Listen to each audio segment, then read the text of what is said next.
ఎక్కర్లేదు. ఆదివారం నాడు ప్రదక్షిణం చేశాడనుకోండి, ఆదివారం నాడు ప్రదక్షిణం చేసి వచ్చేస్తే సూర్యమండలాన్ని భేదిస్తాడు జీవుడు. శరీరం పడిపోయిన తర్వాత శరీర పతనానంతరము సూర్యమండలాన్ని ఛేదించి కైలాసంలో శివలోకానికి వెళ్ళి శివ సాన్నిధ్యమును పొందుతాడు. ఒక సోమవారం నాడు ప్రదక్షిణం చేశాడనుకోండి, జరామృత్యువులను దాటతాడు. జరామృత్యువు అంటే వృద్ధాప్యము, మృత్యువు.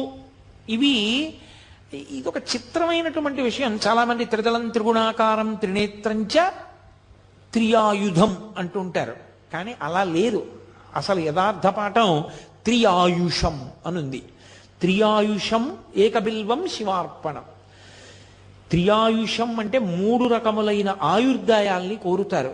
నేను వృద్ధాప్యాన్ని చూడాలని నేను కోరుకోవాలి. బాల్యము, కౌమారము, యవ్వనము దాటి నేను వార్ధక్యాన్ని చూడాలి అని అడగాలి.